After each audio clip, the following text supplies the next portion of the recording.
Hey, you lost or something? The cleaning crew entrance is around back with the rest of your people. Ashley Martinez's voice carried across the marble lobby of Summit Capital Group headquarters. She didn't bother looking up from her phone, just jerked her thumb toward a service corridor. Her tone suggested she'd dealt with this type before. Victoria Chen stopped cold. Designer heels clicked once against pristine floors. Her Armani suit was flawless. Her leather briefcase polished. Her Patek Philippe watch gleaming under crystal chandeliers. Ashley finally lifted her eyes, scanning Victoria like unwanted cargo. Seriously, lady, you people always get confused about which door to use. She snapped her fingers at the security guard. David, handle this before the executives see. Her laugh was sharp, dismissive. What's next? Going to tell me you have business here? Victoria checked her watch calmly. 2:47 p.m. She smiled and pulled out her phone. Have you ever been treated like you didn't belong in a place you literally owned? Victoria glanced at her watch again. 10 minutes until the board meeting starts upstairs. Her voice was soft, almost conversational. Ashley's head snapped up, confusion flickering across her features. Board meeting? Ashley let out a harsh laugh. Lady, what board meeting? You trying to scam your way into our building? David Thompson, the security guard, approached with heavy steps. Mid-50s, gray uniform stretched tight across his belly. His hand rested casually on his radio. Ma'am, I'm going to need you to step away from the elevators. His voice carried the authority of someone used to being obeyed. Ashley says you're confused about where you belong. Victoria remained perfectly still. Her briefcase sat at her feet, monogrammed letters VC catching the light. A first-class boarding pass peeked from her jacket pocket. Today's flight from Chicago. Before you escalate this, Victoria said calmly, may I ask who owns this building? David exchanged glances with Ashley. Summit Capital Group, obviously. And they don't take kindly to people pretending they belong here. Ashley's fingers flew across her phone screen. Within seconds, she was live streaming on the company's Instagram account. Y'all, you won't believe what I'm dealing with today, she whispered into her phone, angling the camera toward Victoria. Some woman thinks she can just walk into executive areas like she runs the place. The viewer count started climbing. 12 viewers. 25. 53. Comments began flooding in real time. Security week. Another entitled Karen. Call the cops. Victoria noticed the camera and smiled slightly. She pulled out her own phone, latest model iPhone in a custom case. A black American Express Centurion card was tucked behind the clear back, its distinctive design unmistakable. Are you recording this interaction? Victoria asked Ashley politely. Hell yeah, I am. This is going viral.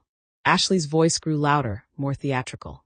Everyone needs to see how entitled some people get. David stepped closer, his bulk intended to intimidate. Ma'am, last warning. You need to leave now or I'll have to call the police. More employees began gathering. A maintenance worker paused with his cart. 2 junior analysts from the 3rd floor stopped on their way to lunch, phones already out and recording. The elevator dinged.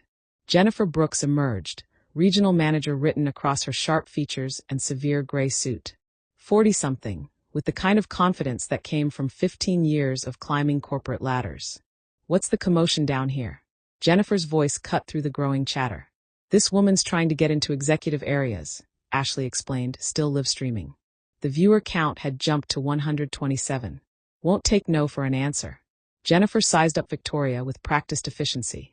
Her gaze lingered on Victoria's dark skin, then swept dismissively over the expensive suit. Well, she certainly doesn't look like executive material. Jennifer's words carried across the marble lobby. Several employees chuckled. Victoria's phone buzzed. Text message. Board members arriving. Where are you? She glanced at the screen, then back at Jennifer. Executive material. Interesting phrase. Look, honey. Jennifer's tone turned patronizing. I don't know what game you're playing, but this is a serious financial institution. We can't have random people wandering around claiming they belong here. The crowd was growing. Word had spread through the building's informal networks.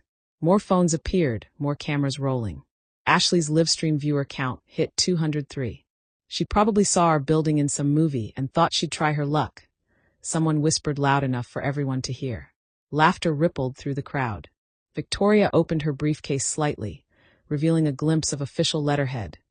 Summit Capital Group logo embossed in gold. But she closed it again before anyone could read the text. 8 minutes now, she said, checking her watch. David was growing impatient. That's it. I'm calling this in. He reached for his radio. Wait. Jennifer held up a hand. Something in Victoria's calm demeanor was unsettling her. Let's handle this professionally. Ma'am, I'm going to need to see some identification and proof of business here. Of course. Victoria's smile never wavered. But first, I'd like everyone here to state their full names for the record. Jennifer's eyebrows shot up. Excuse me? You're not in a position to make demands. We'll see about that in exactly 6 minutes. The elevator dinged again. 2 more figures emerged, Dr. James Carter and Elizabeth Hart, both in expensive suits that screamed board member. They paused, taking in the scene with obvious confusion. What's happening down here? Dr. Carter asked. Jennifer quickly approached them. Nothing to worry about. Just removing someone who doesn't belong. Elizabeth Hart glanced at Victoria, then at the phones recording everything. This seems like quite a production for a simple removal. Ashley's live stream was approaching 300 viewers. The comments were getting uglier. Typical behavior. Security too soft these days. Throw her out already. Screenshots were already spreading across Twitter and TikTok. The hashtag Summit Security was starting to trend locally. Victoria's phone rang. The caller ID displayed, board secretary. She answered on the second ring. Yes, I'm running slightly behind. There's been an interesting development in your lobby. She paused, listening. No, don't reschedule. I'll be there in 4 minutes. Jennifer tried to grab the phone. You can't just. Victoria stepped back smoothly, continuing her conversation. No, don't reschedule. I'll be there in 4 minutes. She ended the call and looked directly at Jennifer. Time's almost up. David was speaking rapidly into his radio now. Yeah, we might need backup. This is getting out of hand. The crowd had swelled to nearly 20 people. Employees from multiple floors had found excuses to come down to the lobby. The energy was electric, anticipatory. Who do you think you're calling? Jennifer demanded, her professional composure finally cracking. Victoria didn't answer. She simply opened her briefcase a little wider, letting more of that official letterhead show. 2 minutes until the meeting. The showdown was just beginning. The elevator doors slid open again. Richard Foster, VP of Operations, stepped out, his Italian leather shoes clicking against marble. Behind him emerged Karen Mitchell, Chief Financial Officer, her expression shifting from casual to concerned as she surveyed the crowd. What the hell is going on down here? Richard's voice boomed across the lobby. 23 years with Summit had given him an air of unquestioned authority. Jennifer rushed toward him, relief flooding her features. Richard, thank God. We have a situation. This woman is refusing to leave and claiming she has business in executive areas. Richard's gaze swept over Victoria, taking in her expensive attire with obvious skepticism. Business? What kind of business? She won't say. Jennifer lowered her voice, but not enough. Claims she has a board meeting. Can you believe that? Ashley's live stream had exploded to 847 viewers. Comments scrolled past in a blur. This is better than Netflix. How is she still arguing? Security weak AF. Screenshots were spreading across social platforms faster than David could blink. TikTok videos were already being posted with captions like Karen versus corporate security and when keeping it real goes wrong. Karen Mitchell hung back, studying Victoria with shrewd eyes. Something wasn't adding up. The woman's composure was unsettling. Too calm, too confident for someone supposedly caught trespassing. Ma'am, Richard addressed Victoria directly. I'm VP of Operations. I'm going to need you to explain your presence here immediately. Victoria checked her watch. 1 minute and 30 seconds. She looked up. I appreciate your concern for building security, Mr. Foster. Her use of his name made him flinch. However, I believe there's been a fundamental misunderstanding about who belongs where. How do you know my? Richard started, then caught himself. Look, lady, I don't know what research you did, but name-dropping won't get you anywhere. The crowd had grown to over 30 people. Word was spreading through Slack channels and text chains. Employees from floors 4 through 12 were finding excuses to visit the lobby. David's backup arrived. 2 additional security guards who looked more confused than prepared. The senior guard, Williams, surveyed the scene with growing unease. What exactly is the threat level here? Williams asked David quietly. She won't leave, David whispered back. Been here 15 minutes arguing with management. Williams studied Victoria again. Her posture was relaxed, almost amused. Her briefcase remained partially open, revealing what looked like important documents. This didn't feel like a typical trespassing situation. Ashley's phone was getting hot from extended live streaming. The viewer count hit 1,200. Local news interns were already screen recording the feed. "Y'all, this woman is actually insane," Ashley narrated to her audience. "She's literally surrounded by security and executives and still won't admit she doesn't belong here." Dr. Carter stepped forward, his medical background making him naturally observant.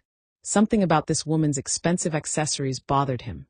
The watch alone cost more than most people's cars. "Excuse-me, Dr. Carter addressed Victoria politely. But may I ask what company you represent?" "Excellent question. Victoria Ismail. I represent the stakeholders, employees, and fiduciary interests of Summit Capital Group." Richard laughed harshly. "Stakeholders? Lady, do you even know what that word means?" "I know it means the 3,847 people who depend on this company for their livelihoods." Victoria's voice remained steady. "I know it means the $12.3 billion in client assets we manage. And I know it means ensuring this organization maintains its reputation and values." The specificity of her numbers made several executives exchange glances. Those weren't figures you could Google easily. Karen Mitchell stepped closer. "How do you know our exact employee count?" "The same way I know our Q3 revenue was $847 million. Victoria opened her briefcase slightly wider. "The same way I know we're facing a federal compliance review next month." The lobby fell silent. That information wasn't public. Jennifer's confidence wavered. Those are internal figures." "1 minute," Victoria announced, checking her watch. Richard was growing desperate. This was spiraling beyond a simple trespassing incident. "Security, I want her removed now. Use whatever force necessary." Williams hesitated. "Sir, she hasn't actually done anything illegal. And with all these cameras." The livestream viewer count had reached 1,847. Local Twitter was exploding. Screenshots were being shared in executive assistant group chats across the financial district. Victoria's phone rang again. This time, she answered on speaker. "Ms. Chun, the board is assembled and waiting." The voice was crisp, professional. "Shall I tell them you're delayed?" Every executive in the lobby froze. "No need, Susan. Tell them I'm addressing a personnel matter and will be there momentarily." She hung up and looked directly at Richard. 45 seconds. Jennifer was frantically Googling on her phone. "Chin Victoria Seo." Her face went ashen. Elizabeth Hart had been quiet throughout the confrontation, but now she stepped forward with dawning recognition. "Wait a minute. Your briefcase, the monogram says VC." "That's correct. And you just spoke to someone named Susan, our board secretary. Lovely woman, 15 years with the company." Karen Mitchell's face had drained of color. She was rapidly connecting dots that painted a terrifying picture. Richard was still in denial. "This is ridiculous. I would know if what?" Victoria interrupted gently. "If your CEO was a black woman? If she didn't fit your mental image of executive leadership?" The words hung in the air like a challenge. Ashley's livestream had attracted a local news station in turn who was recording everything. The viewer count was approaching 2,100. Hashtag Summit Security was trending across 3 states. David's radio crackled. "All units, please respond to the main lobby. We have a code yellow situation." "Code yellow?" Williams asked. "VIP misidentification?" David read from his manual, confusion evident in his voice. Dr. Carter was pulling up the company website on his phone, navigating to the executive leadership page. His fingers trembled slightly as he scrolled. 30 seconds, Victoria announced. The crowd pressed closer, sensing something momentous about to unfold. Phones were recording from every angle. The energy in the lobby was electric with anticipation. Richard made one last desperate play. "I don't care who you claim to be. This is private property and you're trespassing." Victoria reached into her briefcase and pulled out a single sheet of paper. Summit Capital Group letterhead. Official seal. Today's date. "Mr. Foster, you're absolutely right. This is private property." She held the document where everyone could see the header, but not the content. "And as of today, I have emergency authority to determine who belongs here and who doesn't." Jennifer tried to grab the document. Victoria smoothly stepped back. 15 seconds. The elevator dinged one final time. Susan Reynolds, the board secretary, emerged with a stack of folders and a look of mild concern. Ms. Chen, the entire board is present and accounted for. They're asking about the delay. She paused, taking in the crowd, the cameras, the obvious tension. Is everything all right? Victoria smiled. Everything is about to be perfectly clear. 10 seconds. The moment of truth had arrived. Time stopped. Victoria lifted the document higher, and for the first time, the full letterhead became visible to everyone in the lobby. Office of the Chairman and Chief Executive Officer. Summit Capital Group. Dr. Carter's phone slipped from his fingers, clattering against the marble floor. Susan, the board secretary, looked bewildered by the crowd. Ms. Chen, I'm not sure what's happening, but the board members are getting concerned about the delay. The words hit the lobby like a physical force. Ms. Chen. Jennifer's voice came out as a whisper. Ms. Chen. Richard Foster felt his knees weaken. He grabbed the security desk for support, his face cycling through confusion, recognition, and pure terror. Ashley's live stream exploded. The comment section became a blur of shock, disbelief, and sudden understanding. Oh shit. Did she just say CEO? They're so fired. Recording this for evidence. The viewer count spiked past 3,200 as words spread like wildfire across social media platforms. Victoria turned the document around, holding it steady so the cameras could capture every detail. The official seal gleamed under the lobby lights. Today's date. Her signature at the bottom. Emergency Board Resolution 2025, B12 authorizing immediate executive action. For those who are recording, Victoria's voice carried across the silent lobby with crystalline clarity. My name is Victoria Chen. I am the Chairman and Chief Executive Officer of Summit Capital Group. The silence stretched like a taut wire.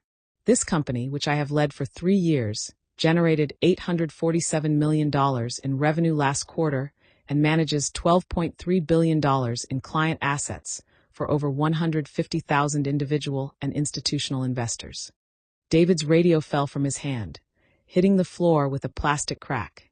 Karen Mitchell was frantically scrolling through the company website on her phone, her face growing paler with each swipe. There it was, Executive Leadership page, updated just last month. Victoria Chen, Chairman and CEO. The same face, the same composed expression, wearing the same style of elegant business attire. That's not possible, Ashley stammered, her live stream shaking as her hands trembled. Susan stepped forward, genuine concern replacing confusion. Ms. Chen, shall I inform the board you're handling an urgent personnel matter? Yes, Susan. Tell them I'm addressing a discrimination incident that requires immediate executive intervention. The words discrimination incident sent a visible shudder through every Summit employee present. Elizabeth Hart approached slowly, like someone walking through a minefield. Victoria, we had no idea. We just arrived and saw the commotion. We thought. You thought what, Elizabeth? Victoria's tone remained calm, but there was steel underneath. That someone who looks like me couldn't possibly belong in your executive elevator? Jennifer was hyperventilating. 15 years with the company. Mortgage payments. 2 kids in private school.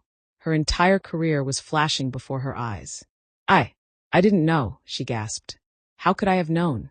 Perhaps by treating every person who enters this building with basic human dignity, Victoria suggested. Or by recognizing that leadership comes in many forms. Richard Foster tried to speak, his voice cracking.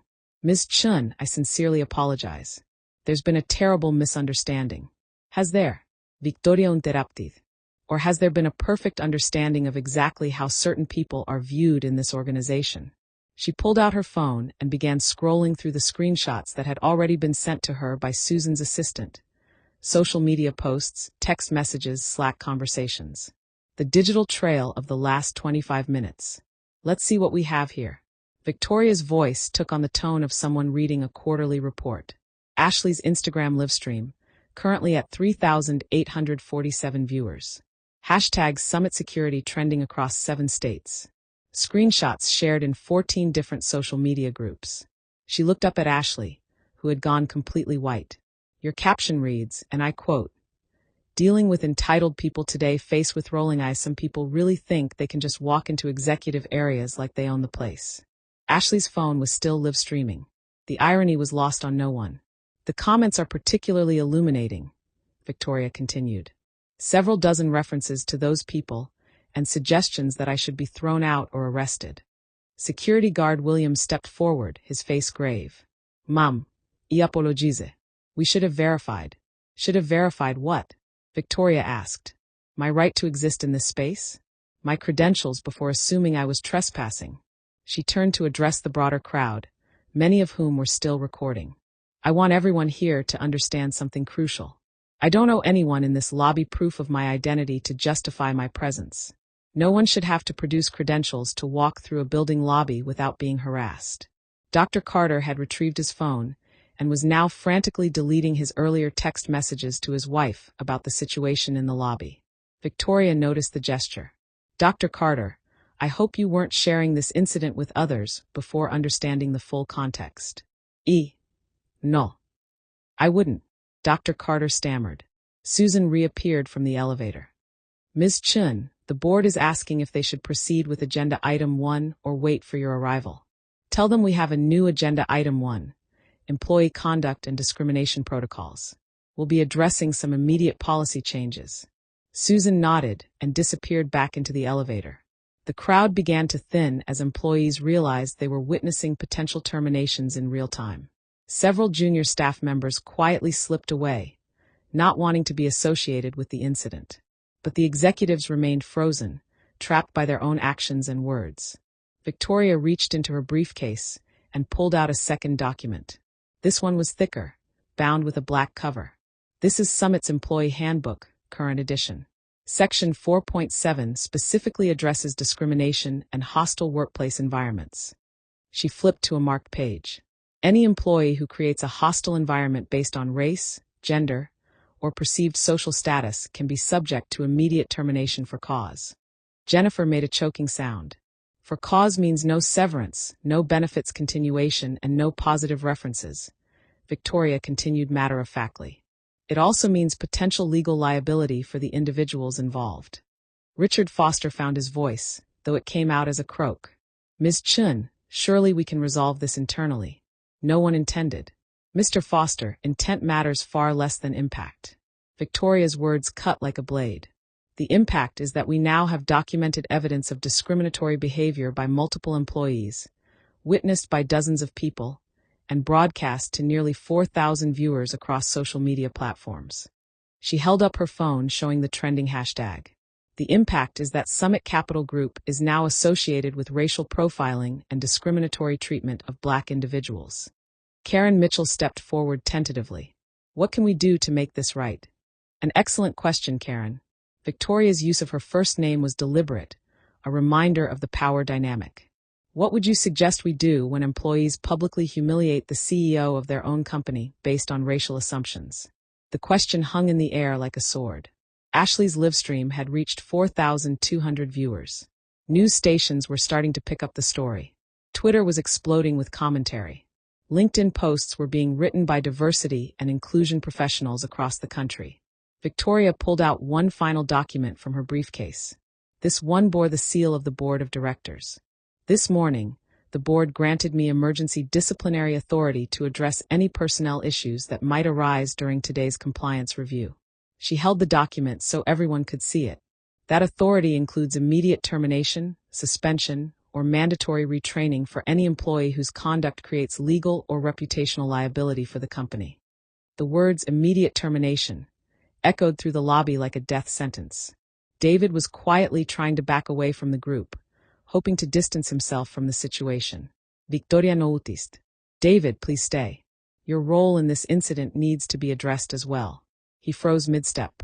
Susan returned from the elevator one final time. Ms. Chun, the board is ready for you. They've cleared the next hour for your presentation on the personnel matter. Victoria closed her briefcase with a decisive click. Thank you, Susan. Please inform them that I'll be bringing several employees with me to discuss their future with the company.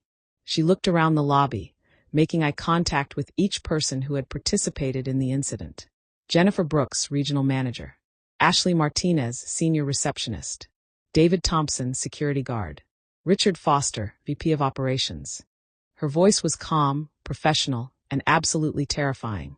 You have exactly 1 hour to report to conference room A on the 32nd floor. She paused, letting the weight of her words sink in. Bring your employee handbooks. Bring your personal items. And bring a very good explanation for how this incident aligns with Summit's stated values of dignity, respect, and inclusive excellence. The elevator doors slid open behind her. Oh, and one more thing. Victoria turned back to face the crowd. For anyone still recording, my door is always open to employees who want to discuss workplace culture, professional development, or concerns about discrimination. She stepped into the elevator. But it's never open to employees who believe they can determine who belongs in this building based on the color of their skin. The doors closed with a soft chime. The lobby erupted in whispered conversations, frantic phone calls, and the sound of several people quietly crying. The reckoning was about to begin. Conference Room A occupied the entire northeast corner of the 32nd floor. Floor-to-ceiling windows offered a commanding view of the city skyline. The polished mahogany table could seat 24 people comfortably. Today it felt like a courtroom. The board members sat along one side: Dr. James Carter, Elizabeth Hart, Margaret Thompson, and William Cross. Their expressions ranged from concerned to deeply uncomfortable. Across from them sat the defendants: Jennifer Brooks, Ashley Martinez, David Thompson, and Richard Foster. Each clutched their employee handbook like a life preserver. Victoria entered precisely at 4 p.m., carrying a leather portfolio and a tablet displaying real-time social media metrics. "Thank you for accommodating this emergency session," she began, settling into her chair at the head of the table. "Before we address individual accountability, let's review the scope of today's incident." She tapped her tablet, and the wall-mounted screen came alive with data. Current social media reach: 47,000 Twitter impressions, 23,000 Instagram views, 156 LinkedIn shares. The hashtag Summit Security has been mentioned 1,847 times in the past 2 hours. Jennifer's face had turned ashen. Richard stared at his hands. "More concerning," Victoria continued, "is the financial impact. Our compliance department has already fielded calls from 3 major institutional clients expressing concern about our workplace culture." She clicked to the next slide. Henderson Retirement Fund, managing $340 million of assets with us, has requested a meeting to discuss their ESG compliance requirements. They specifically mentioned today's incident. Board member William Cross leaned forward. "How did they learn about it so quickly?" Henderson's chief investment officer follows several diversity and inclusion advocates on Twitter. The story reached her feed within 90 minutes. Victoria turned to face the employees directly. "Let's be clear about what happened today. Each of you made assumptions about my right to be in this building based solely on my appearance. Those assumptions led to discriminatory actions that were broadcast to thousands of people." She opened her portfolio and removed 4 separate files. Jennifer Brooks, 15 years with Summit. Regional Manager, Southwest Division. Annual salary, $127,000 plus performance bonuses. Jennifer's breathing became shallow. "Your words today," and I quote from the recording, "She certainly doesn't look like executive material. You then suggested I was playing some game and called me honey in a deliberately patronizing tone." Jennifer tried to speak. "Ms. Chen, I'm not finished." Victoria's voice cut through the attempt. "You also attempted to grab confidential documents from my hands and publicly question my mental state." She moved to the next file. Ashley Martinez, 3 years with Summit. Senior receptionist. Annual salary, $52,000. Ashley was quietly crying, mascara streaking down her cheeks. "You live-streamed the entire incident on company social media accounts without authorization. Your commentary included phrases like cleaning crew entrance and your people. You also suggested I was trying to scam my way into the building." Victoria's voice remained clinical, professional. David Thompson, 8 years with Summit Security. Shift supervisor. Annual salary, $48,000. David's hands were shaking. "You threatened to call the police on me without any evidence of wrongdoing. You also failed to follow basic security protocols, which require respectful identity verification before any enforcement action." Finally, she reached Richard's file. Richard Foster, 23 years with Summit. Vice President of Operations. Annual salary, $185,000 plus equity compensation. Richard looked like he might be sick. "You instructed security to use whatever force necessary to remove me from the building. You also made assumptions about my knowledge and qualifications based on my appearance." Victoria closed the files and looked around the table. Under normal circumstances, today's actions would result in immediate termination for cause. However, I'm more interested in understanding the systemic issues that led to this moment. She turned to Jennifer first. In your 15 years here, have you ever questioned a white person's right to be in the executive elevator area? Jennifer's voice was barely a whisper. No, ma'am. Have you ever suggested that a white person in business attire was lost or confused about building access? No. Yet you felt comfortable making those assumptions about me within seconds of seeing me. Why? The question hung in the air. Jennifer struggled to respond. I don't know. I made a terrible mistake. It wasn't a mistake, Jennifer. It was a choice. A choice based on racial bias. Victoria moved to Ashley. Your live stream reached 4,200 viewers at its peak. You turned what should have been a private interaction into public entertainment. What gave you that right? Ashley could barely speak through her tears. Nothing. I had no right. You called me cleaning crew and referred to my people. Explain that language. I can't. It was wrong. Completely wrong. David. Victoria turned to the security guard. Your job is to protect everyone in this building. Did you protect me today? No, ma'am. I failed. You threatened police action against the CEO of your own company. What does that tell us about your judgment? David had no answer. And Richard. Victoria's voice hardened slightly. As VP of Operations, you're responsible for building security protocols. You ordered the use of force against me. In 23 years here, how many times have you made similar orders? Never, Richard admitted. So why today? What was different about today? The room fell silent except for the sound of Ashley's quiet sobbing. I'll tell you what was different, Victoria continued. Today you saw a black woman in your lobby and immediately assumed she didn't belong. Your unconscious bias became conscious discrimination. She stood and walked to the windows looking out at the city. This company manages money for teachers, firefighters, small business owners, retirees. They trust us with their futures.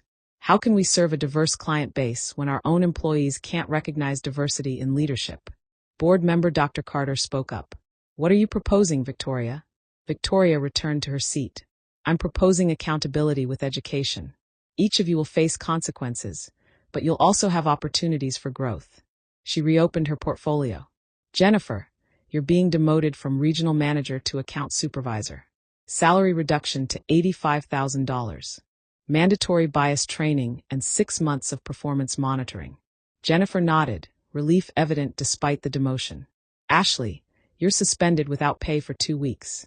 Completion of social media training and diversity education before returning. Any future violations result in immediate termination. David, you'll undergo additional security training focused on respectful engagement. Written reprimand in your permanent file. And Richard, Victoria Pose. You present the biggest challenge as a VP. Your actions today demonstrated failure in judgment, leadership, and company values. Richard's face went white. You're being suspended for 30 days without pay.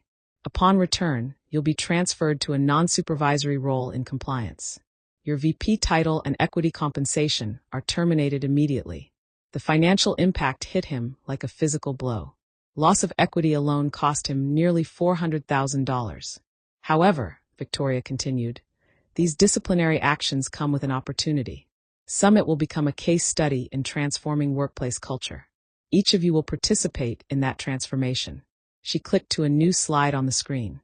We're implementing the Respectful Recognition Protocol. Anonymous reporting systems. Bias training for all staff. Regular culture assessments. We're also launching the Summit Inclusion Initiative. Community partnerships. Scholarship programs.